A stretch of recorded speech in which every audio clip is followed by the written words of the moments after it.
L'objectif général dans mes travaux de thèse a été de comprendre ce qui se passait dans la tête des professionnels et des consommateurs de vin sur deux volets. Un premier volet où ça consistait à savoir qu'est-ce qui se passait dans leur tête lorsqu'ils étaient confrontés à des étiquettes de vin mais qu'ils n'avaient pas recours à la dégustation.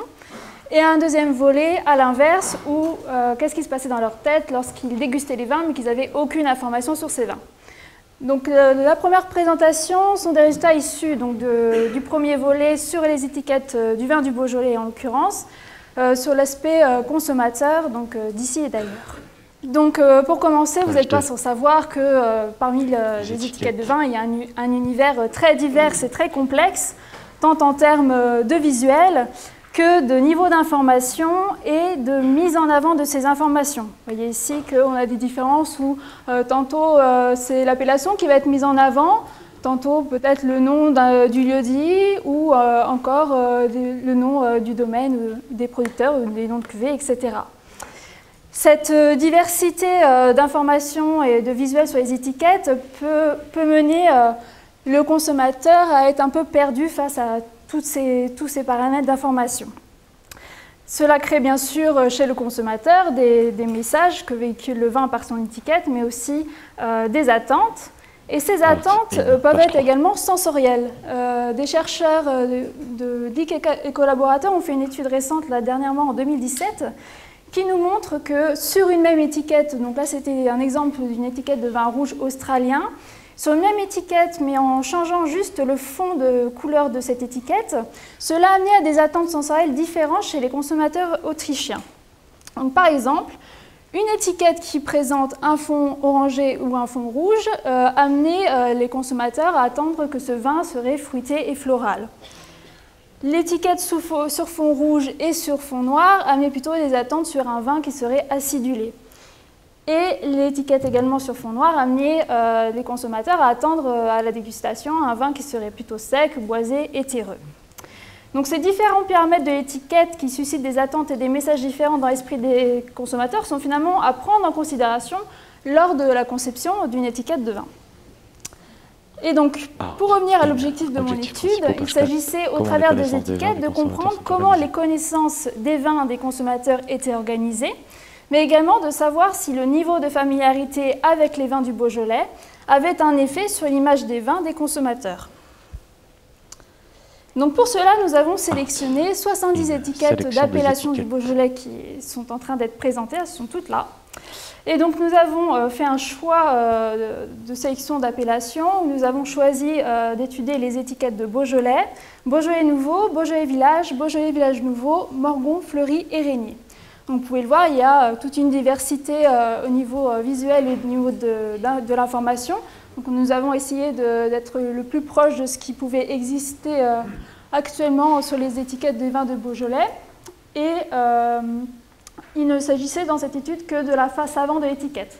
Lorsqu'il y avait une contre-étiquette qui était associée, bien sûr, on ne l'avait pas inclus parce qu'on voulait savoir, comme on voulait tester les connaissances, on voulait savoir si en fonction du niveau d'information, le consommateur répondait autre chose. Donc pour cela, nous avons recruté deux panels de consommateurs. Des consommateurs de l'île. Pour l'intérêt principal était leur éloignement au vignoble du Beaujolais, le fait qu'ils n'appartiennent pas du tout à un vignoble, et aussi que leur culture de consommation principale, c'est plus la bière que le vin. Et bien sûr, un deuxième panel de consommateurs, cette fois-ci de Villefranche, donc pour leur proximité au vignoble et à l'exposition au vin du Beaujolais. La particularité de ces deux panels de consommateurs était que nous les avons recrutés sur sélection d'un questionnaire, car nous voulions, dans ces panels, vraiment avoir des consommateurs de vin, mais qui ne soient pas œnophiles, c'est-à-dire qu'ils n'aient pas reçu de formation ou de cours sur les vins, qu'ils soient vraiment des consommateurs, mais naïfs sur les connaissances des vins. Et on voulait également qu'ils n'aient pas non plus eu d'expérience dans la filière Viti-Œno. Et donc nous avons recruté pour chaque panel 30 personnes. Donc sur ces caractéristiques de panel, on avait un ratio homme-femme équilibré, puisqu'on avait recruté 19 hommes et 11 femmes dans chacun des panels, avec une moyenne d'âge sensiblement pareil, 49 ans pour les consommateurs de l'île et de 48 ans pour les consommateurs de Villefranche. avec la particularité que ces deux panels de consommateurs consommaient le plus fréquemment des vins rouges vis-à-vis des vins rosés, des vins blancs et des vins effervescents. Et là, vous avez ici une caractérisation sur les vins qu'ils consomment le plus. Donc on peut voir ici en bleu que les consommateurs de Lille consomment le plus fréquemment des vins de Bordeaux, des vins de Champagne et des vins de Bourgogne, alors que les consommateurs de Villefranche consomment le plus souvent des vins du Beaujolais, bon, bah, c'est un peu rassurant, des vins de la vallée du Rhône et des vins de Bourgogne. Donc ça nous donne également une idée sur leur fréquence de consommation et quels vins ils ont l'habitude de consommer. Donc la méthode que nous avons employée pour répondre à une question est une méthode de tri libre hiérarchique. Alors, ça paraît être un nom barbare, mais vous allez voir, c'est tout simple. Donc cette épreuve consistait à d'abord de donner à chaque consommateur le paquet des 70 étiquettes de vin du Beaujolais et de leur demander tout simplement de trier ces étiquettes de vin en formant des catégories de vins. Donc ça peut paraître un peu large, mais on ne leur donnait aucune autre consigne que celle-ci pour les laisser libres de former les groupes d'étiquettes qu'ils pouvaient selon leurs connaissances. Une fois ce premier tri fait, nous leur demandions de faire un deuxième et troisième tri successif qui pouvait être soit un tri ascendant, donc en fait on partait du premier tri qu'ils avaient fait et on leur demandait s'il était possible pour eux de regrouper certains groupes d'étiquettes déjà formés. Et à l'inverse, on pouvait également leur demander de diviser certains groupes d'étiquettes formés dans les précédents tris qu'ils avaient formés.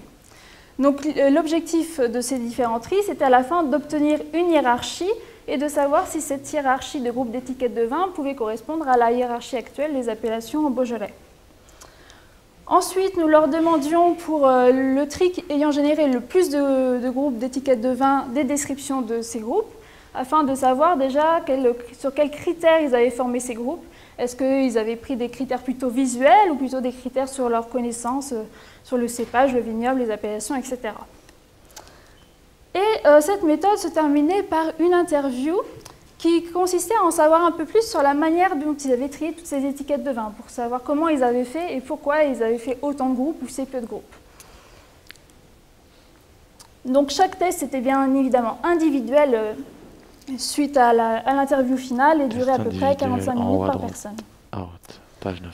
Donc si on regarde les principaux résultats que nous avons collectés pour juste les données de tri, donc juste tous les groupes d'étiquettes de vin que les différents panels ont formés, visuellement on peut se dire qu'à premier abord il n'y a pas trop de différence entre les deux panels, puisque quand on regarde, donc là c'est à l'échelle globale de chaque panel, quand on regarde les groupes finaux formés ici, on voit que chaque groupe d'étiquettes de vin correspond finalement aux appellations. Donc on a un groupe d'étiquettes rassemblant tous les Beaujolais nouveaux, tous les Beaujolais villages nouveaux, les Beaujolais villages, les Beaujolais, les Morgons, les Régniers et les Fleuris.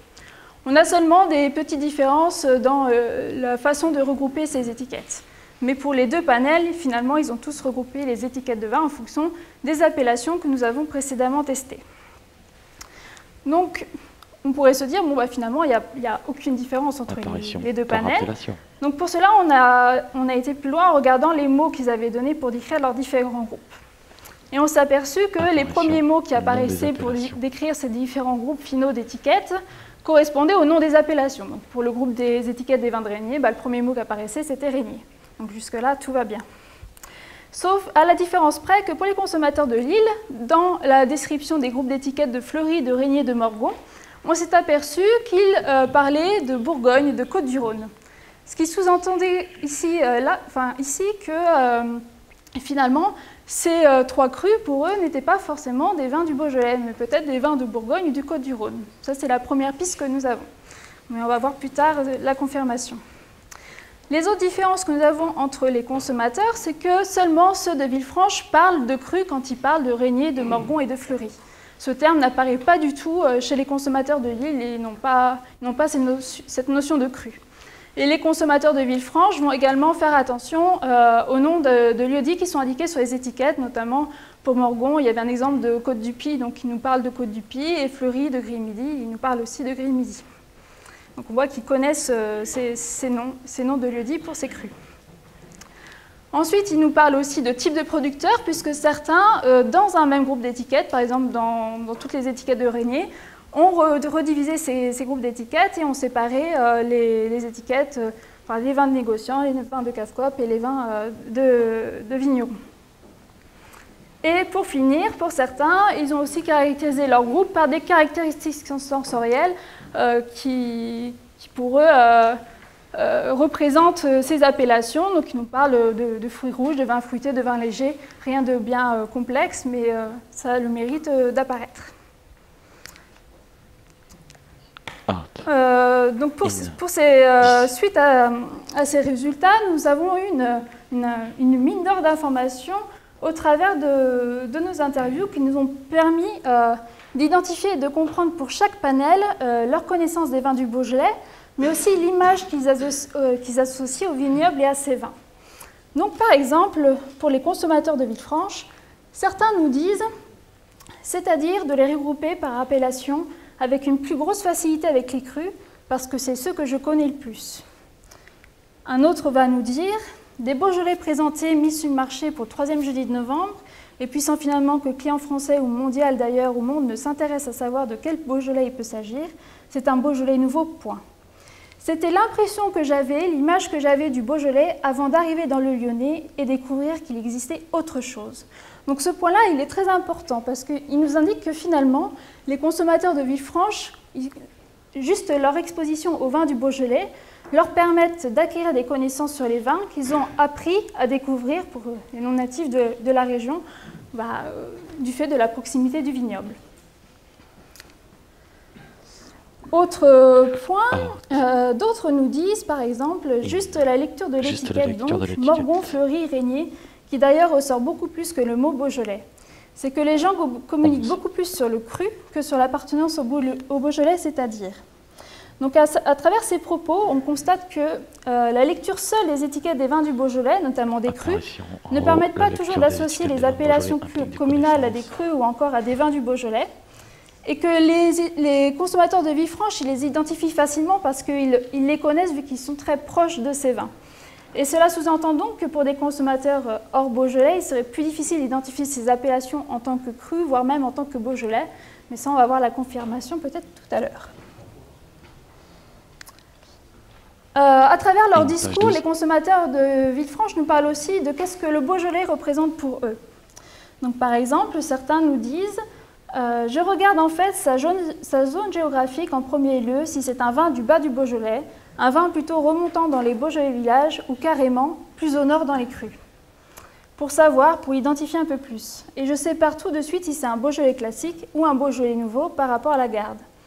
Donc dans ces propos, on voit que le mot Beaujolais fait écho à des différentes appellations qui appartiennent chacune pour eux à des zones géographiques très précises et à une région proche de la Bourgogne, comme nous l'explique cet autre consommateur qui nous dit « On est le Beaujolais, on est à la limite de la Bourgogne. D'ailleurs, il y a des gens du Beaujolais qui commencent à faire des Bourgognes, et puis pareil, vice-versa, avec les gars de la Bourgogne qui commencent à prendre du Beaujolais dans leur vignes. » Donc on voit également que dans cette image, on a aussi l'association du Beaujolais nouveau.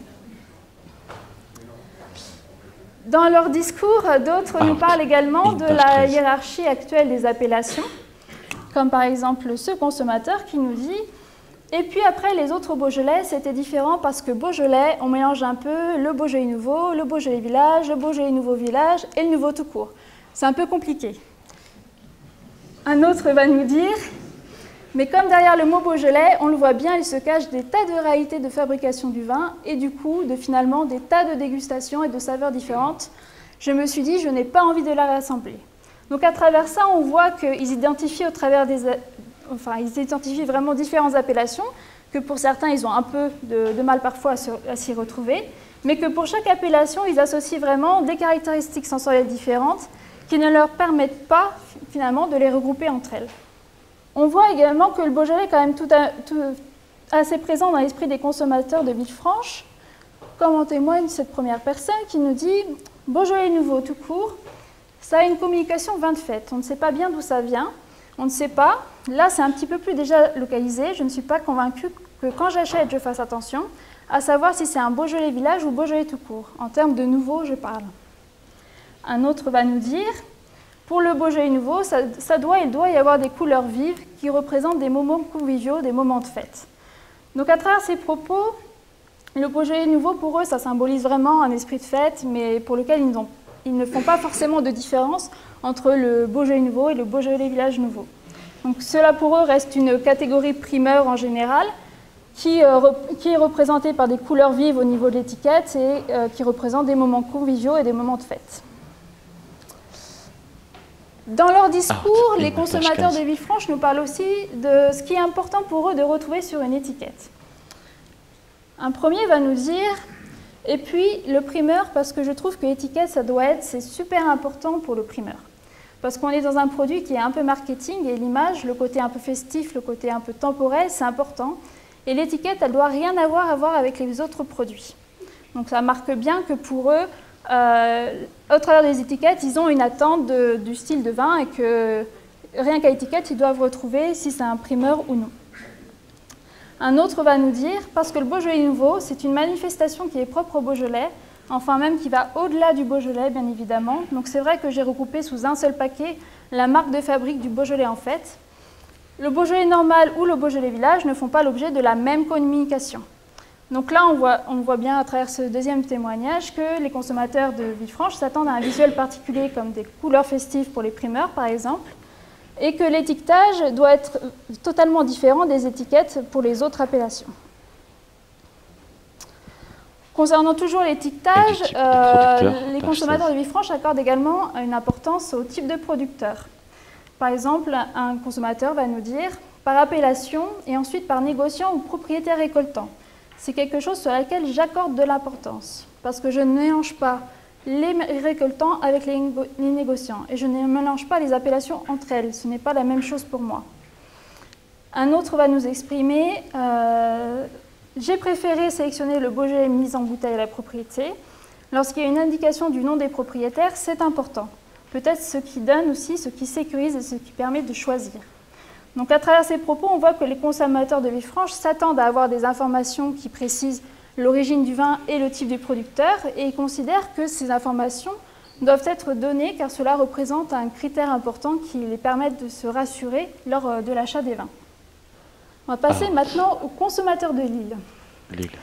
Donc, au travers de leurs propos, on s'aperçoit qu'ils manquent de connaissances sur les vins du Beaujolais qui les amènent à douter et à hésiter, comme le consommateur suivant qui nous dit « Parce que le Beaujolais, je ne suis pas sûre que le Beaujolais nouveau et Beaujolais village, ce soit la même chose, parce que c'est celui qui me parle le plus, et franchement, je n'y connais pas grand-chose. » Un autre va nous dire « Parce que finalement, je ne sais même pas qu'est-ce que c'est comme type de vin, c'est même pas forcément du Beaujolais. » C'est enfin, je ne sais pas, Côte-du-Rhône, je ne sais pas.